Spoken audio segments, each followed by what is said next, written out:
বিশ্ব নবীজি ঘোষণা করলেন, এই যুদ্ধের প্রথম সেনাপতি হবে আমার পোষ্যপুত্র যায়েদ। কোথায়? হযরত যায়েদ দাঁড়িয়ে গেলেন। হুজুর ঘোষণা করলেন, দ্বিতীয় সেনাপতি হবে আমার চাচাতো ভাই জাফর বিন আবি তালিব। কোথায়? তিনিও দাঁড়িয়ে গেলেন।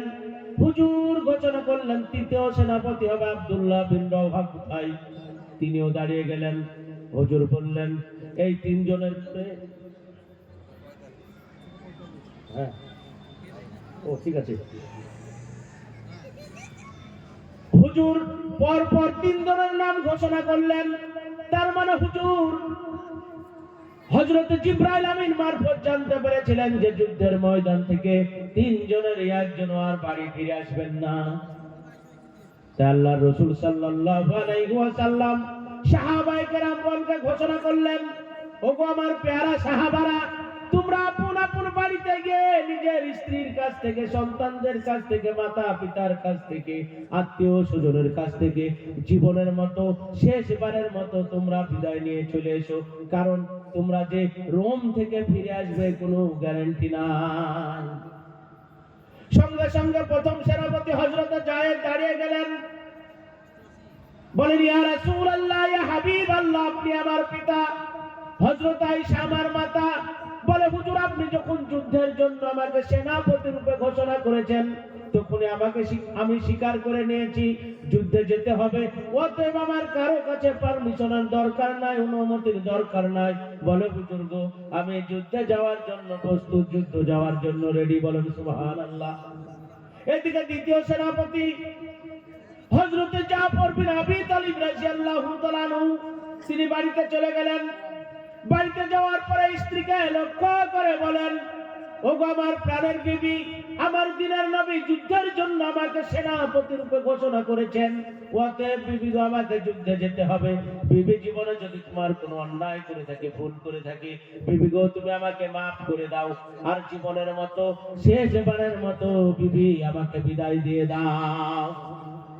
আর বিবি, তুমি আমার সন্তানদেরকে দ্বীনের রাস্তায় চালাও, দ্বীনি শিক্ষা তাদেরকে দিও, দ্বীনি পরিবেশে তাদেরকে তৈরি করো। হযরত জাফর বাড়ি থেকে বেরিয়ে পড়লেন। স্ত্রী কাটা কবুতরের মতো ছটফট ছটফট করে কান্না করছেন। বাচ্চাগুলো আব্বু আব্বু করে পিছনের দিকে দৌড়াচ্ছে। হযরত জাফর কারো দিকে কান নাই, চোখ নাই, কোন রকমের খেয়াল নাই, বিশ্বনবীর দরবারে হাজির হয়ে গেলেন। এদিকে তৃতীয় সেনাপতি হযরত আব্দুল্লাহ বিন রওহা রাদিয়াল্লাহু তাআলা আনহু, সেই দিনে তিনি বিবাহ করে নিয়ে এসেছেন। বাসর রাত্রি ছিল। নতুন বিবিকে বাড়িতে রাখার পরে বিশ্বনবীর দরবারে চলে গিয়েছেন। বলেন সুবহানাল্লাহ।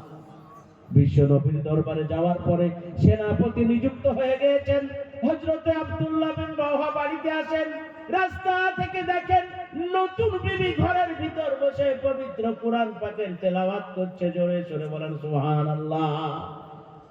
আমরা যখন বিয়ে করে নিয়ে আসি, রেখে রাস্তায় চায়ের দোকানে বন্ধু বান্ধবদের কাছে গেলে ঘুরে এসে কি তেলাওয়াত করে আমরা সবাই জানি।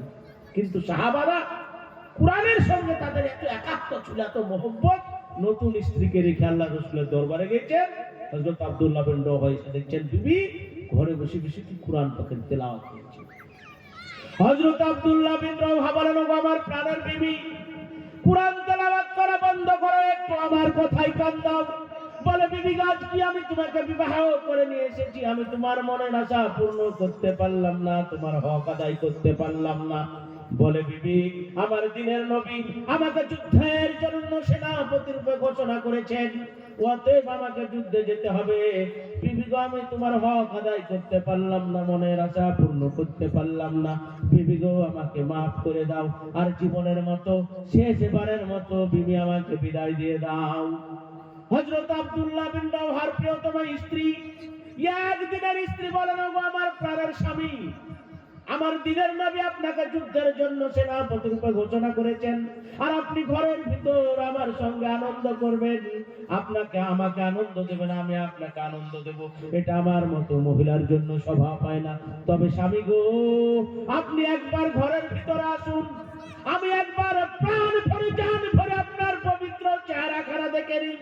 আর আমি হচ্ছি মদিনার এক পরমা সুন্দরী, বিশ্ব সুন্দরী। স্বামী গো, আপনি একবার এখনো পর্যন্ত আমার পবিত্র চেহারাখানা ভালোভাবে দেখতে পান নাই। স্বামী একবার ঘরের ভিতরে আসুন, আপনি একবার আমার পবিত্র চেহারাখানা প্রাণ ভরে জান ভরে দেখে নিন, আর আমি আপনার পবিত্র চেহারাখানা প্রাণ ভরে দেখে নিই, যাতে কাল কিয়ামতের ময়দানে ওই মহাবিভীষিকাময় দিনে আমাদের স্বামী স্ত্রী রূপে পরিচয় হচ্ছে কোনো রকমের কোনো অসুবিধা না হয়।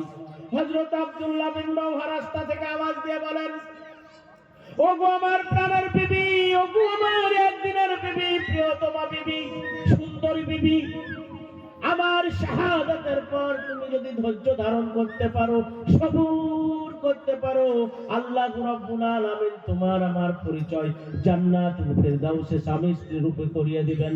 বলে, বিবি গো, ঘরের মধ্যে গিয়ে সময় নষ্ট করার মতো সময় হাতে আমার নাই।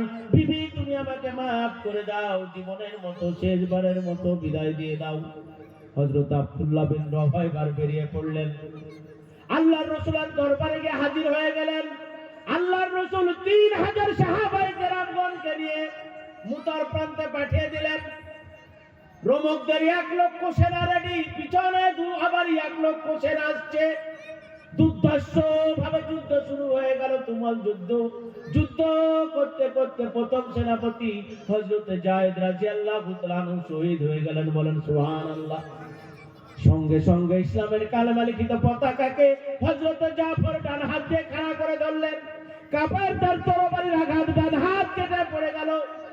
সঙ্গে সঙ্গে ইসলামের কালেমা লিখিত পতাকাকে বাম হাত দিয়ে খাড়া করে ধরলেন। আবার তরবারির আঘাত বাম হাত কেটে পড়ে গেল। সঙ্গে সঙ্গে কাটা 2 হাত দিয়ে বুকের সঙ্গে ইসলামের কালেমা লিখিত পতাকাকে হযরত জাফর কাটা 2 হাত দিয়ে খাড়া করে ধরে রেখেছেন। বলেন সুবহানাল্লাহ। হাদিসের রাবী বর্ণনা করেন, আমরা ছুটতে ছুটতে যাচ্ছি, ইসলামের কালেমা লিখিত পতাকাকে কে খাড়া করেছে, খাড়া করে রেখেছে দেখার জন্য। যাওয়ার পরে গিয়ে দেখলাম হযরত জাফরের ডান হাত একদিকে পড়ে আছে, তার বাম হাত একদিকে পড়ে আছে, তার কাটা ধর একদিকে পড়ে আছে, আর কাটা মাথার একদিকে পড়ে আছে। আর ওই কাটা মাথা অবস্থায় ইসলামের কালেমা লিখিত পতাকাকে দাঁত দিয়ে কামড়িয়ে ইসলামের কালেমা লিখিত পতাকাকে জাফরের মাথা খাড়া করে রেখেছে। বলেন নারায়ে তাকবীর। কাটা মাথা মুন্ডু জাফরের ইসলামের কালেমা লিখিত পতাকাকে কি খাড়া করে রেখেছে।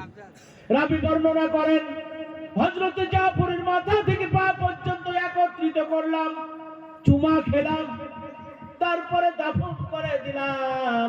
রাত্রি বেলায় স্বপ্নে দেখছি জান্নাতুল ফেরদাউসে হযরত জাফর জান্নাতের মধ্যে উড়ে উড়ে বেড়াচ্ছে। বলেন সুবহানাল্লাহ। আমি জিজ্ঞাসা করলাম, ও ভাই জাফর, তোমার শাহাদাতের পর আল্লাহ তোমার সঙ্গে কি ব্যবহার করেছে বলো? বলে, ভাই, আমার শাহাদাতের পর আল্লাহ রাব্বুল আলামিন জান্নাতের সমস্ত রকমের নাজ নিয়ামত দিয়ে আমাকে ভরপুর করে দিয়েছেন। এমন কোন নিয়ামত নাই যে আল্লাহ দেননি। এমনকি আমাকে জিজ্ঞাসা করেন, ও জাফর রে, তুমি আর কি চাও বলো, কি তোমার প্রয়োজন? আমি বলি, ওগো আল্লাহ, জান্নাতের মধ্যে তুমি আমাকে জান্নাত নিয়ামত দান করেছো, মাওলা, এর চাইতে আমার আর কিছুই চাওয়ার নাই। তবে আল্লাহ গো, তুমি যদি আমাকে আর একবার অনুমতি দাও, দুনিয়াতে গিয়ে তোমার কোরআনকে মানুষের দ্বারে দ্বারে পৌঁছে দেওয়ার জন্য, মানুষের ঘরে ঘরে কোরআনকে পৌঁছে দেওয়ার জন্য, মানুষের